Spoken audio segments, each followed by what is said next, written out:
Gildan Media, a division of Recorded Books, presents Weconomy. You can find meaning, make a living, and change the world. By Craig Kielburger, Holly Branson, and Mark Kielburger. Foreword by Cheryl Sandberg. Epilogue by Richard Branson. Narrated by Esther Wane and Paul Woodson. Weconomy. Foreword by Cheryl Sandberg. It was my first day on the ground in India. The year was 1992, and I had graduated from college a few months before. I was working as a research assistant at the World Bank, and this was my first chance to leave the air-conditioned Washington, D.C. headquarters and see what development work actually was like in the field. I remember the heat hitting me as my colleague, Dr. Salim Habib, and I walked out of the airport. We headed toward our cab, and before we made it to the door, a small boy came up to us, grabbed my leg, lifted up his shirt to show the burn marks covering his chest, and then held out his hand to beg for money. After freezing for a minute in shock, I started to reach for my purse. Salim, who had worked in public health for many years, kindly put his hand over mine and said a firm no. He explained that someone had likely burned this boy to enable him to beg more effectively, and if I gave him money, they would do it again. We got into the cab and drove away, tears pouring down my face. Over the next few weeks, as Salim and our colleague Maria Donoso-Clark and I travelled throughout India working on a program to treat leprosy, I had many such learning moments. I met patients who had been cast out of their homes and families due to their disease. I saw acts of despair, acts of kindness, and acts of greatness, all in an environment that nothing in my childhood in Miami could have prepared me for. Most importantly, I saw how dedicated people could make a real difference. During the days, I worked harder than I ever had in my life trying to do my small part to help. At night, I cried myself to sleep. In the decades since my first trip to India, a lot has improved, even though the gap between rich and poor has increased dramatically and deep poverty remains. India's economy has developed. Leprosy has gone from afflicting more than 3 million people to fewer than 100,000. Each time I visit, I am amazed at the vibrancy of the Indian people and economy, and the improvements to health they have achieved. I was last in India 3 years ago. I was there not as a 22-year-old in her first job, but on an official visit as the chief operating officer of Facebook. More importantly, I was visiting as a mother. On this trip, Craig Kielburger and my 9-year-old son and 6-year-old daughter were with me. I want my children to grow up understanding what I did not learn until I was 22, that the luck of birth determines so much of our lives, and that those of us with opportunity also have responsibility. And I want my children to see how even when problems might seem overwhelmingly large, individuals can make a difference. Our time with Craig in Rajasthan showed all of this so clearly. We visited a one-room village school and helped build a wall for a new school that will provide multiple classrooms so more children will have the opportunity to learn. We helped families who had relied on polluted water sources carry clean water from their new community well to their homes. We attended a lean-in circle meeting with women who are participating in a financial literacy program that has helped them save money and send their daughters to school for the first time. All of this is happening because We Charity, a program started by Craig when he was just 12 years old, is working in these communities and making a huge difference. This book is about how we can all work to improve the lives of others. The problems in the world can seem overwhelming. 5.9 million children under the age of 5 die each year of preventable or curable diseases. More than 700 million people still lack access to clean water, and 46 million people live in slavery.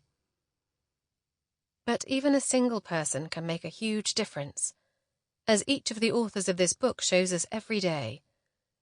There are no simple solutions, but there are solutions that can be created and deployed.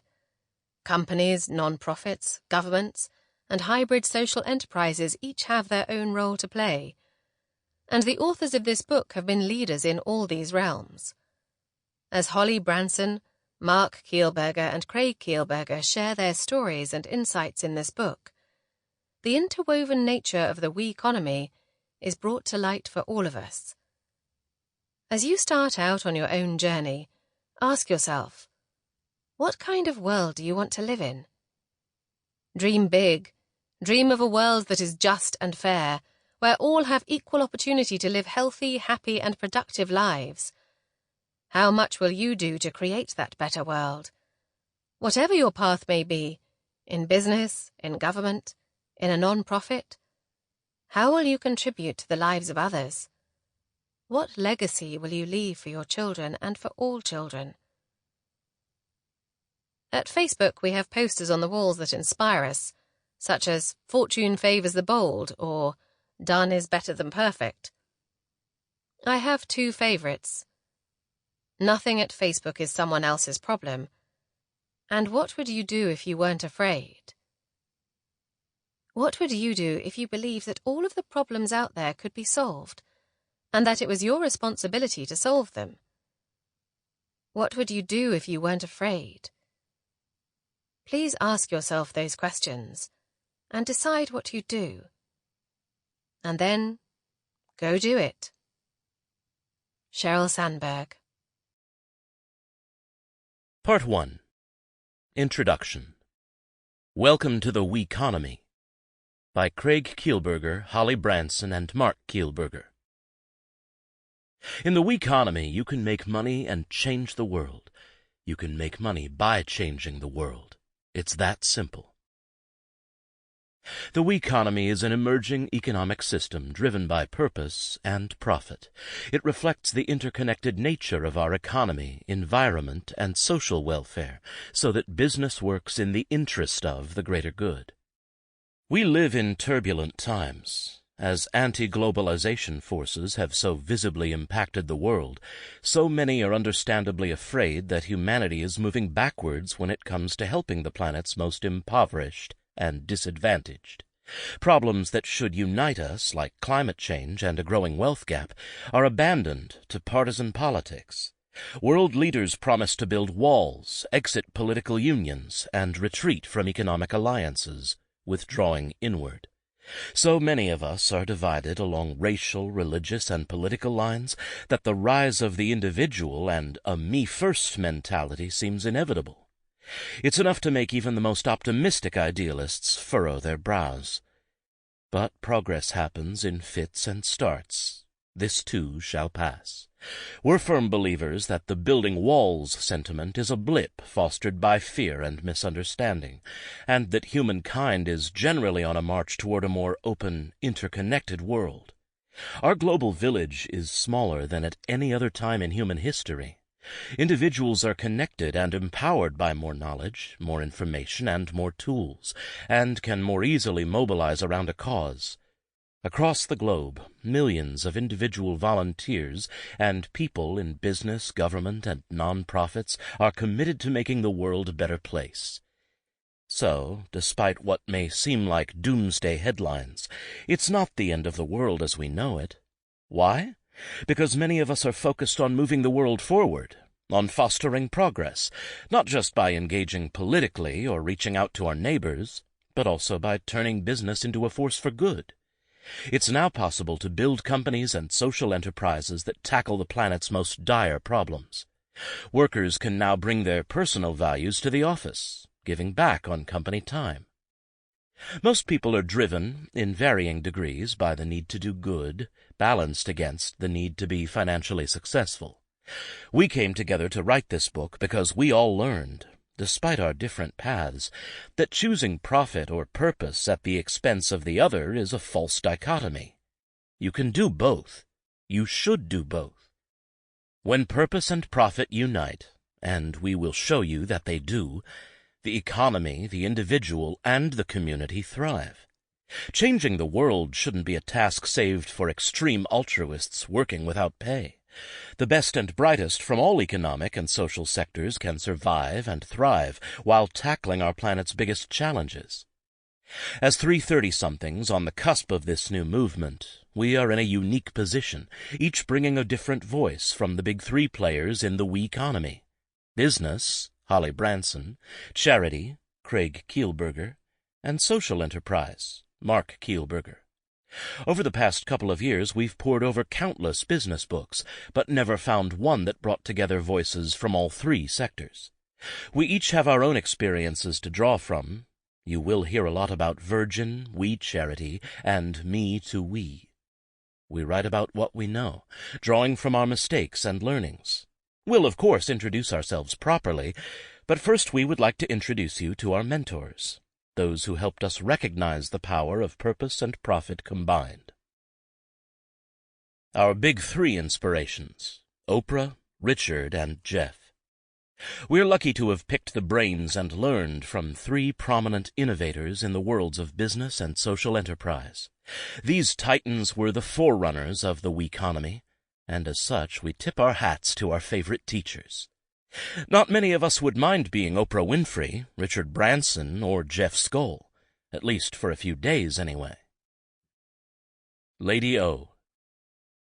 It's not that you want to read more Nora Roberts novels or make celebrities cry in front of a live studio audience, but you want to be Oprah. While everyone wants to be Oprah to some degree, it might not be for the reasons you expect. It's not about the money, fame, or power. Frankly, there are other influential billionaires who don't provoke the same affection and envy. The Oprahness we all aspire to isn't just about wealth or status. It's about making a successful career out of a purposeful life. People want to be Oprah because she fosters her passions while giving back, and she gets paid to do so. The Oprah Winfrey Show was devoted to health and fitness, relationships, and literacy because Oprah commiserates with our family issues and wants to be part of our book club. Like us, Oprah is on the treadmill the first month of the year, fighting the 5 pounds of chocolate she ate over the holidays. She is a self-made business magnate whose brand is, when you break it down, devoted to living one's best life. She wants to help people be better, mentally, emotionally, physically, by sharing her personal struggles. Not only did Oprah make money and do good, she made money by doing good.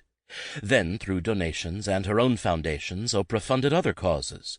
She has built schools, helped abandoned or abused children, worked to combat HIV, AIDS, and climate change, committing almost $1 billion to philanthropic causes in her lifetime. Now worth an estimated $3 billion, Oprah is regularly named one of the world's most powerful women, sharing the list with the likes of Melinda Gates and former First Lady Michelle Obama. Oprah feeds that craving in all of us that tells us we can make a difference in the world and make a living. It doesn't have to be Oprah-scale wages either. Most of us simply want enough to support our families and occasionally take a vacation. Most of us also want a purpose, a reason to get up in the morning, a way to make a contribution. But we also need the sense of security that comes with a steady paycheck. Oprah built a corporate empire on this fusion of purpose and profit that the whole working world is after. And we're not just saying all of this because she is one of our greatest mentors. When Mark and Craig met Oprah for the first time, they were teenagers at the helm of a brand-new charity they'd launched with, well, a bunch of other teenagers. The organization had a naive mission to help kids get an education by building schools, but had no formal game plan. The novelty of kids helping kids earned Craig a spot on the show, which parlayed into a partnership. Oprah would go on to build over 50 schools and dozens more projects with them, lending her business acumen and guidance. Craig and Mark would sit on her famous couch 4 more times. Oprah helped mentor the brothers to transform the fledgling charity into a sustainable development organization, now with over $50 million in annual donations. Oprah Winfrey. Some things you might not know. The Oprah Winfrey Show was the highest-rated television talk show in U.S. history. It drew in 48 million viewers per week. Oprah invested $40 million to create the Oprah Winfrey Leadership Academy for girls. The school in South Africa for disadvantaged girls was lauded by Nelson Mandela. Fortune magazine named her the world's most charitable celebrity. Oprah's book club leads to 55 million books sold after promotion on the show. The Oprah magazine, has the highest women's magazine circulation in North America, with 2.4 million copies sold per year. Dr. Yes.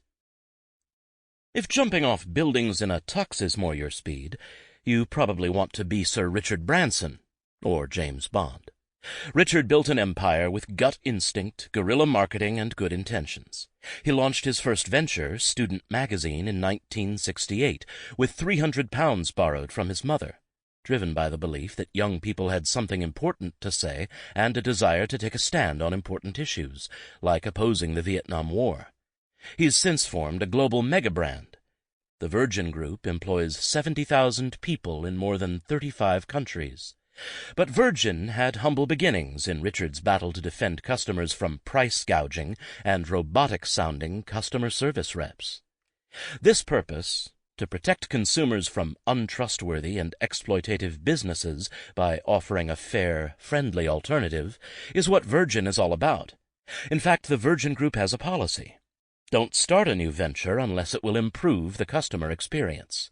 The business plan puts people first. Richard anticipated viral marketing before the advent of social media. He dressed in drag, drove an army tank through New York's Times Square, and raced in hot air balloons to steal attention away from corporate Goliaths, all to build a global brand without forking out for traditional advertising.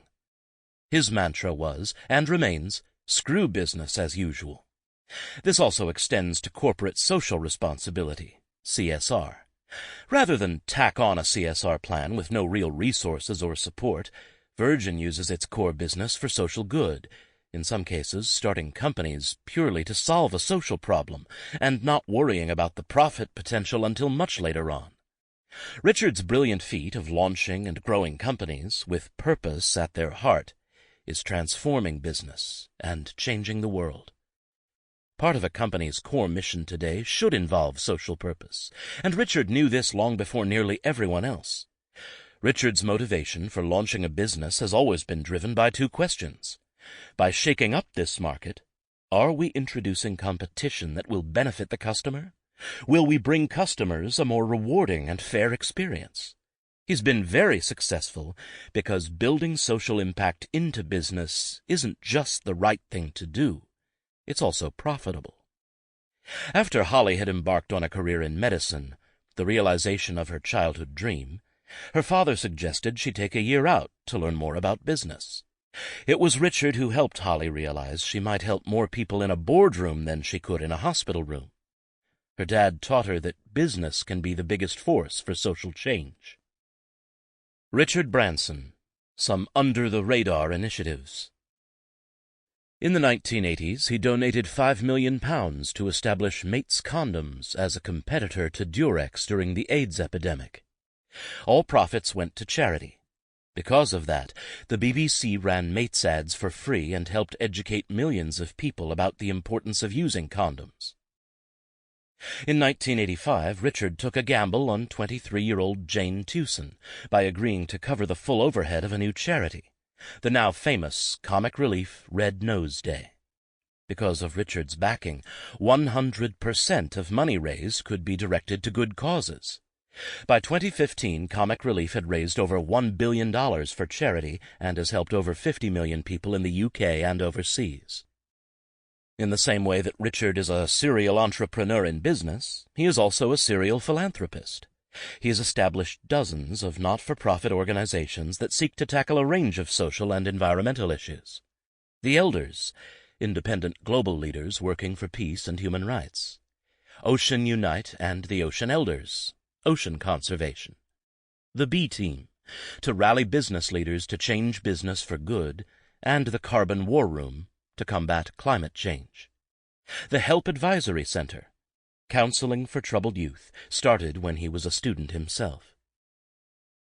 The Protagonist. You may not know that you want to be Jeff Skoll because he's not a first-name-only celebrity. But trust us, you do. Who wouldn't want to be a Hollywood magnate with a conscience? Jeff is a Canadian-born, Stanford-educated tech entrepreneur, the first president of eBay and the founder of Participant Media, a production company that promotes awareness for some of the biggest problems facing the world today. He's also a self-proclaimed sci-fi geek and a bit of a bookworm, hobbies that prepared him to take strange and daunting subject matter and make it accessible. One of Participant's early films evolved from a slideshow about climate change presented by Al Gore, former Vice President of the United States. It's hard to imagine anything less entertaining or marketable. But An Inconvenient Truth went on to win an Oscar and became one of the top-grossing documentaries of all time. Jeff uses the money-making machine that is the film industry to raise awareness of social issues. Participant Media brings production value, heavyweight actors, and mainstream publicity to films that would otherwise be seen only by a niche audience of activists. Jeff leveraged that public interest with action campaigns that complement the movie's themes, giving people a tangible way to respond to their feelings post-viewing. To enhance Lincoln, a drama about the 16th U.S. president, the film was distributed to middle schools and high schools in the United States. The educational outreach package came with lesson plans to help teachers introduce students to this iconic figure in American history. Not all of Participant's films make money, but Jeff finances his passion projects with smart, mostly eco-oriented investments. He's since made money on everything from renewable energy to his personal favorite investment at the moment, flush-free urinals. Jeff also happens to be one of our greatest mentors. We hope you're picking up on the theme here. When Mark decided to forego a handsome salary and a corner office to increase the scale of a charity, he struggled with whether he could start a family on a non-profit salary. He wondered how a charity could stay sustainable without all the trappings of a business. Jeff's advice? Don't choose between purpose and profit. It's not an either-or proposition. Jeff taught Mark that the future of social change lies with social enterprise. Jeff Skoll, the Canadian entrepreneur with a conscience. Skoll is one of only a few dozen people to donate $1 billion. His films don't just raise consciousness, they win awards and attract big audiences. An Inconvenient Truth, Spotlight, The Help, Syriana, Lincoln, and Deepwater Horizon are among the films he's produced. He's worked with top talent in Hollywood, Matt Damon, George Clooney, and Emma Stone, among other stars. The Skoll Global Threats Fund looks for strategies to prevent or cope with disasters, including nuclear meltdowns, pandemics, water shortages, climate change, and conflict in the Middle East. His foundation's initiatives include an investment firm dedicated to ethical money management, as well as TakePart.com, an offshoot of Participant Media that works to convert people's concerns about issues into individual and collective action. Pioneers of Purpose and Profit. So what do a media mogul from Chicago, a British serial entrepreneur, and a Canadian sci-fi fan have in common? All hit on the combination of purpose and profit early on, achieved massive success, and continued to use the power and resources of corporate engines to create positive change. This combination of purpose and profit is the bedrock of the Weconomy, and it is achievable for everyone, regardless of your sector or the stage of your career. You don't have to be a business owner to reap benefits in the Weconomy. We look to Oprah, Richard, and Jeff, not because they founded companies, but because they were part of the first cohort to get it right, to achieve both financial success and social impact on a massive scale. Ironically, we also know that each would quibble with being called pioneers of a trend they hadn't predicted. They just wanted to do good. We learned some of our greatest business lessons from these three innovators, which we'll talk about more when we introduce ourselves properly. From the recent graduate to the CEO, everyone will learn something from this book. CEOs will learn how to embed purpose into the DNA of their business to inspire their employees and boost the bottom line. Marketers will learn how to connect more deeply with customers and engage previously untapped demographics. Entrepreneurs will use purpose as a launch pad to develop the next big thing. Team members will learn to write purpose into their job descriptions for a more meaningful career, a move that also benefits their employers. HR leaders will learn to inspire their teams, recruit new talent, and build loyalty. New starters will get a crash course on purpose that will help them climb the corporate ladder. Before launching a career as a social entrepreneur, Mark served water in the Canadian House of Commons, worked with AIDS patients in Bangkok, and collected degrees from Harvard and Oxford. Now he counts himself among those who do good and still make a living. Before arriving at Virgin, Holly volunteered at an African orphanage, worked with various charities, completed medical and physiology degrees, and practiced medicine at Chelsea and Westminster Hospital in London. Holly then joined the ranks of a company involved in everything from financial services to spaceships. Craig didn't do much before he launched a children's charity. Of course, he was 12 at the time. But since then, his 2 decades of work as a social activist have taken him everywhere from urban slums to Mother Teresa's home to the mountains at Davos to Oprah's famous couch. After all this, he discovered that his degree in peace and conflict studies could use a shot in the arm. Sheer earnestness is not enough to change the world. And so he earned an MBA to bring more business rigor to the nonprofit world. Now a leader in the nonprofit sector, he dreams of starting his own social accelerator to help others scale. 80% of global consumers say business must play a role in addressing societal issues. Edelman Trust Barometer. Why listen to this book? This book will show you how to become Oprah Winfrey. Okay, not really, but it will show you how to find meaning and self-fulfillment at work, and to live your values while making a living. The Weconomy is about helping you unlock and harness the potential of purpose and profit. Companies will learn how to find a social mission that fits the business, and then execute it well. Charities will learn to develop partnerships and use business strategies to achieve greater scale of impact and sustainable growth. Individuals will learn that tackling the biggest issues of our time shouldn't mean sacrificing a comfortable life. We'll help you find this tricky pairing of purpose and profit that, we promise you, is going to be one hell of a sea change. Social purpose is the biggest thing to happen to business since the assembly line. All evidence points to the fact that workers and consumers respond to businesses that do good.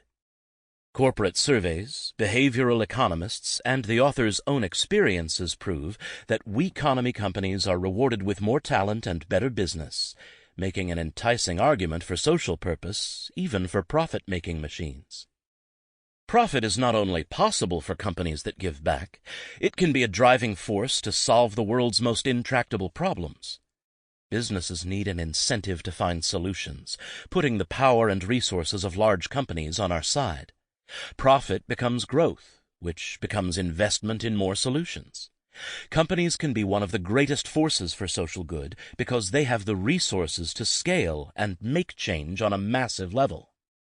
Still, most companies mistake purpose for a passing trend, forfeiting the chance to solve both social issues and business challenges.